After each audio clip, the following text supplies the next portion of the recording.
สวัสดีค่ะวันนี้เราจะพาทุกคนมาชมพิพิธภัณฑ์สัตว์น้ำจังหวัดหนองคายนะคะ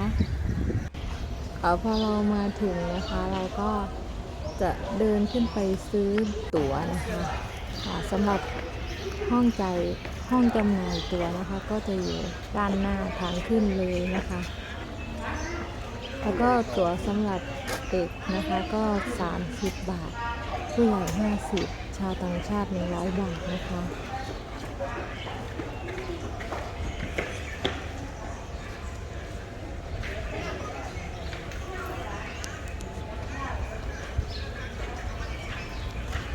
ยืมให้แม่เลย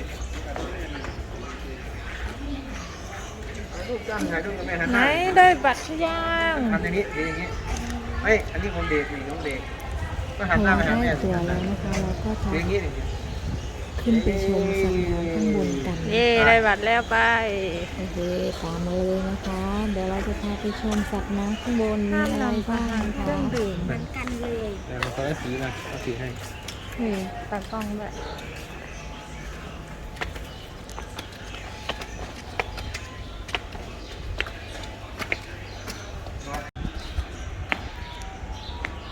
ตอนนี้นะคะเราก็เข้ามาข้างในพิพิธภัณฑ์สัตว์น้ำแล้วนะคะ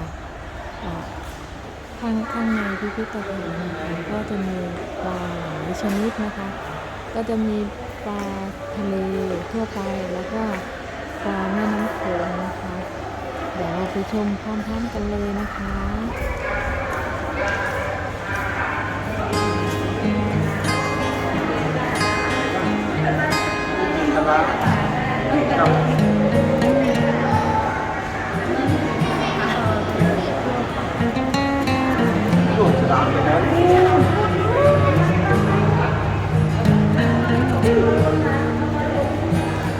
เดี๋ยวมันมาแล้วมาดูดิมันออกมาแล้วเนี่ย นี่มาดูตรงนี้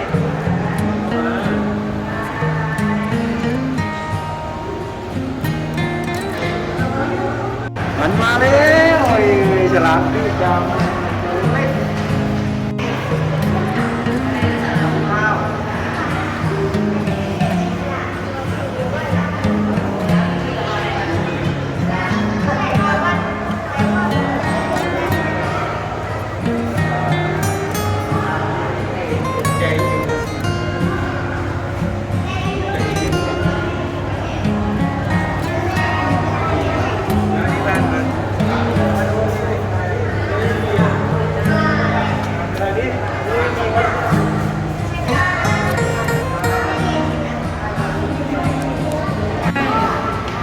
ดูสิมันไล่มาหาชิวแล้วเนี่ย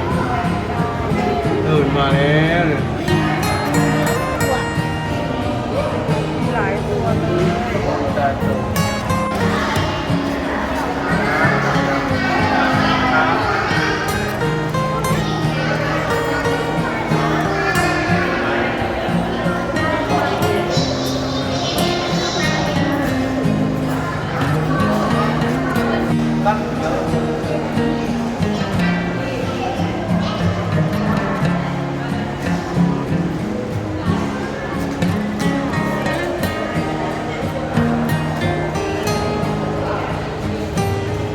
มันมีสองปลา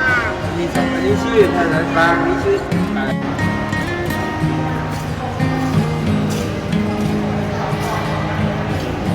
ปลา ปลาอะไร การ์ สี ตู สวย น เองเลยเนี่ย ปลาการ์ตูน ปลากระทง ซื้อมาเลี้ยงที่บ้านไม่ได้มันน้ำทะเลนะนี่ นี้มัน บ้านเราไม่มีน้ำทะเล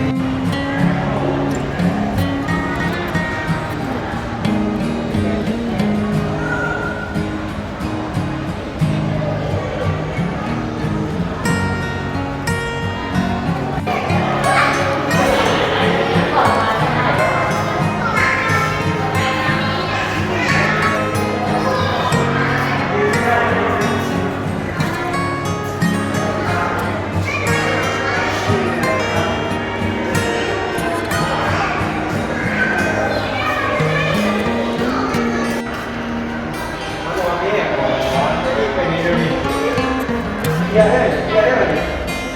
โม่ไหมตาอะไรนั่นเนี่ย ปลาอะไร โอ้ ญ่มาก ดูดิให้มันกินดิ พ่อปากร้ายตัวนั้นมันจะไข่ปากไก่หมดแม่ ถ่ายชื่อถ่ายไหม พี่พูดตัวอะไร ตัวใหญ่เลย ตัวใหญ่กับตัวเล็กเหรอ มันลูกมันหรือเปล่า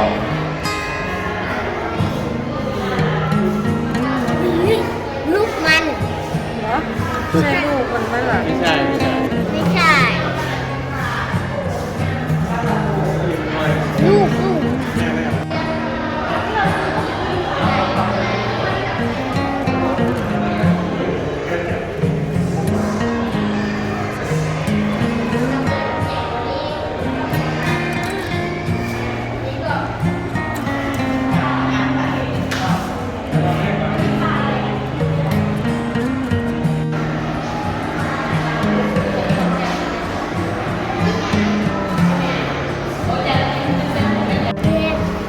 ใหญ่นะตัวใหญ่เลย มันตกเป็นหนุ่มแล้ว โตเป็นหนุ่มแล้ว ตัวมันตัวเล็กอยู่มัน ให้ไปดูใกล้ๆแล้วพ่อพาไปดู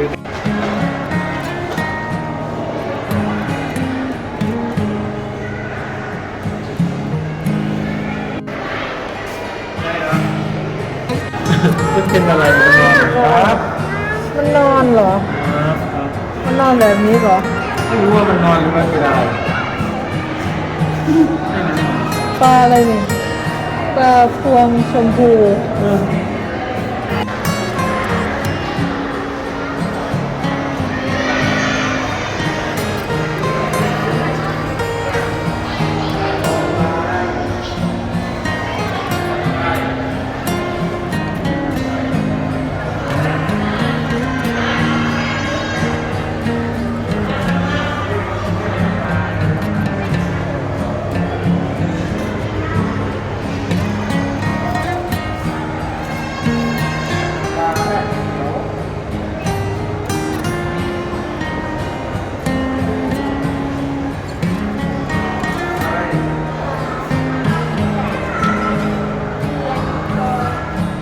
ตัวใหญ่มาเลยอยู่อะไรนี่ดูสิใหญ่เรียนไปดูสิตัวใหญ่เลย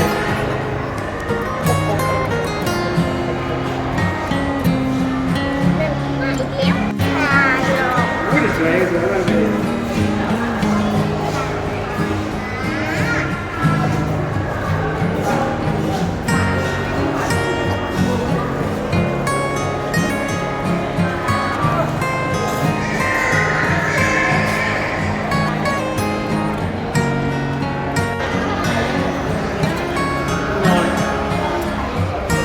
เฮ้ยปลาอะไรดิฮะ กระทิงกระทิงลายไฟเลยกระทิงไฟ ปลากระทิงไฟ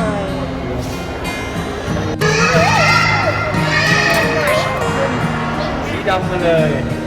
ดำมาก สวยมาก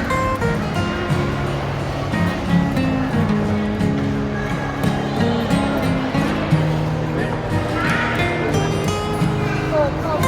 ครับ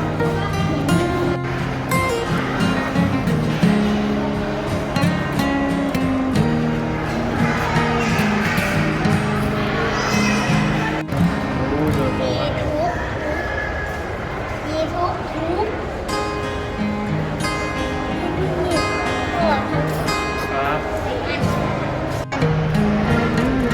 ทำอะไรเนี่ย ทำอะไรอ่ะทำอย่างนั้นอ่ะ มันนั่ง มันนั่งมันนั่งได้เลยเหรอ ปลาช่อนข้าหลวง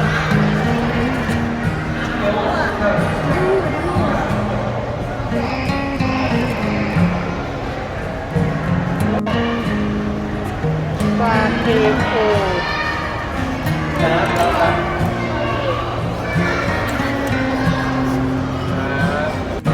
แล้วไปแนะนำให้เล่นปลาอะไรนะ ทอง ปลาปอด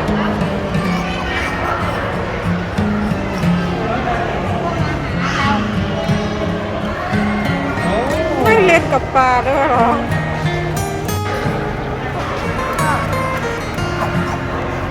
มันหันหน้าหนี ปลาขายอยู่ ตกใจมันหันหน้าหนีเลย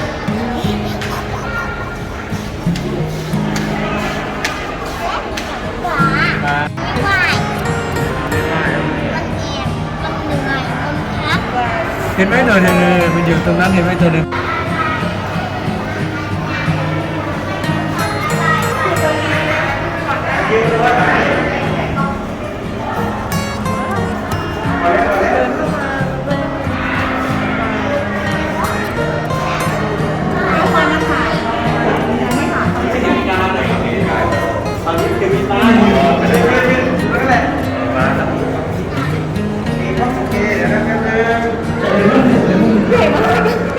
เขาจะพยายามสิ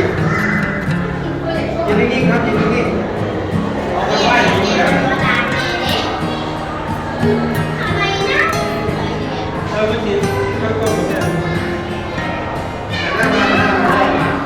ให้ยืนนิ่งๆ